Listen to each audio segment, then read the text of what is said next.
بسم اللہ الرحمن الرحیم۔ ایک مرتبہ حضرت حکیم الامت مجدد الملت مولانا اشرف علی صاحب تھانوی رحمہ اللہ نے بہت سے حقائق اور معارف کا بیان کرنے کے بعد فرمایا،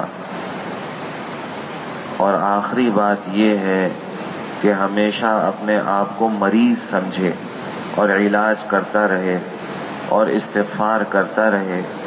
اس فکر میں نہ پڑے کہ کتنا اچھا ہوں، کتنا مریض ہوں، معالجہ اور استغفار کرتا رہے، ساری عمر اسی طرح ختم کر دے۔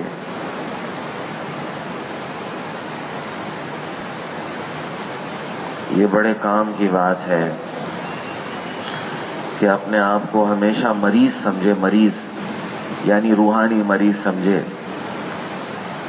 اور استغفار میں لگا رہے، اللہ سے معافی میں لگا رہے، مانگتا رہے۔ مولانا عبدالحمید بچرایونی رحمۃ اللہ علیہ یہ حکیم الامت کے بڑے منتسبین میں سے تھے۔ ایک دفعہ انہوں نے خط لکھا حضرت کو، اور اس خط میں یہ لکھا کہ حضرت، میں بڑی کوشش کر رہا ہوں کہ میری اصلاح ہو جائے اور میں کچھ بن جاؤں، لیکن میری حالت میری مرضی کے مطابق نہیں بن پا رہی،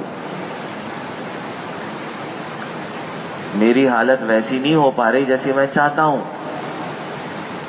تو حضرت تھانوی رحمۃ اللہ علیہ کا جواب بڑا عجیب تھا۔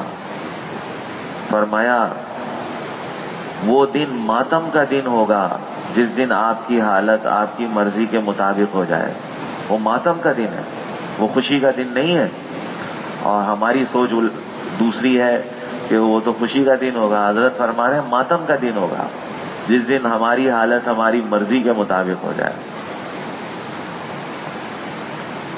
اور تشریح اس کی یہ ہے کہ حضرت کا یہ ملفوظ ہے کہ جو شخص اپنی نظروں میں بھلا ہوتا ہے وہ اللہ کی نظروں میں برا ہوتا ہے۔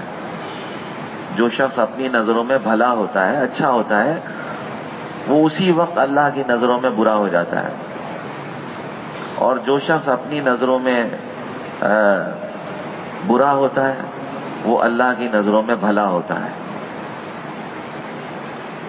اب ایک آدمی کی حالت اس کی مرضی کے مطابق ہو گئی تو وہ تو کہے گا آج تو میں جیسا بننا چاہتا تھا بن گیا۔ یہی چیز اپنی نظروں میں اچھا ہونا ہے اور اللہ کی نظروں سے گرنا ہے، تو وہ ماتم کا دن ہے، وہ خوشی کا دن تھوڑی ہے، ماتم کا دن ہے۔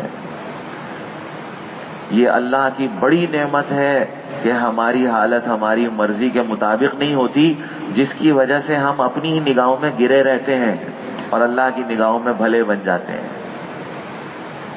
ہماری سوچ الگ ہے اور جو اللہ نے راستہ متعین فرمایا وہ الگ ہے، اس کو سمجھنے کی ضرورت ہے۔ تو اس لیے جب ہماری حالت ہماری مرضی کے مطابق نہیں ہو پا رہی تو ہم اپنی نظروں سے خود گرے رہیں گے کہ میں تو ویسا بن ہی نہیں پا رہا، میں کہاں ہوں، مجھ سے کہاں حق ادا ہو رہا ہے۔ اور یہی حالت اللہ کو پسند ہے۔ جب بندہ اپنی نظروں میں برا ہوتا ہے تو اللہ کی نظروں میں بھلا ہوتا ہے۔ مولانا روم رحمۃ اللہ علیہ فرماتے ہیں، اندری راہ می تراشو می خراش، مثنوی میں یہ شعر ہے، بڑا عجیب و غریب شعر ہے۔ اندری راہ، مولانا روم بادشاہ ہیں تصوف کے،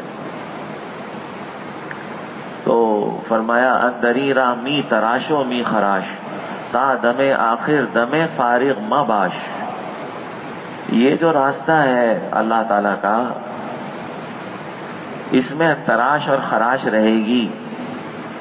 اندری راہ می تراشو می خراش، یہ تراش و خراش رہتی ہے اس میں۔ تو آج آپ غیبت کی بیماری تھی، شیخ کو بتایا، شیخ نے علاج بتایا، وہی یہ کر لو، وہ بیماری چلی گئی، غیبت پہ قابو پا لیا۔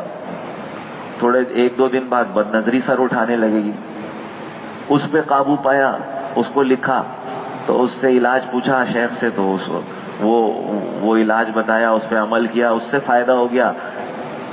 تھوڑے دن کے بعد عجب کی بیماری سر اٹھانے لگے گی، اب اس کو سنبھالیں۔ اندری راہ می تراش و می خراش، یہ تو راستہ ہی وہی ہے کہ اس میں تراش و خراش رہے گی، تراش خراش میں لگے رہو بس، تا دم آخر دم فارغ مباش، یعنی آخری دم تک تم ایک لمحے کے لیے فارغ نہیں ہو سکتے. یہی ہے وَاعْبُدْ رَبَّكَ حَتَّى يَأْتِيَكَ الْيَقِينُ، جو قرآن کریم کی آیت ہے. حضور صلی اللہ تعالی علیہ وسلم سے کیا کہا جا رہا ہے کہ اپنے رب کی عبادت میں لگے رہیے یہاں تک کہ یقین یعنی موت، یقین یا موت کے معنی میں ہے. موت کا نام اللہ تعالیٰ نے یقین رکھا ہے، یقینی چیز ہے، اس لیے وَاعْبُدْ رَبَّكَ حَتَّى يَأْتِيَكَ الْيَقِينُ، اپنے رب کی عبادت میں لگے نا یہاں تک کہ موت آ جائے. تو اس راستے میں یہی چلے گا، اور جو اس طرح کرتا رہے یہی کامیاب ہے، یہی کامیاب ہے. اور اسی کو اصلاح کہتے ہیں، نفس کی اصلاح اسی کو کہا جاتا ہے. بس تو اپنی حالت درست کرنے کی کوشش میں لگا رہے. حالت تو ویسی نہیں ہوگی جیسے ہم چاہتے ہیں، اور یہی اللہ کی نعمت ہے کہ جس کی وجہ سے ہم اپنی نظروں میں گرے رہیں گے. تو وہ اور استغفار کرتا رہے، اپنی حالت درست کرنے کی کوشش میں لگا رہے. جو بیماری ہے شیخ کو لکھتا رہے، اس سے جو علاج آئے وہ پوچھتا رہے اور اس پر عمل کرتا رہے. تو یہ ہے اصلاح کا طریقہ، اور بس آخر دم تک ہم یہی کرتے رہے، بس یہی کامیابی ہے، اسی کو کامیابی کہا جاتا ہے. اللہ سبحانہ و تعالی ہم سب کو فہم نصیب فرمائے. وآخر دعوانا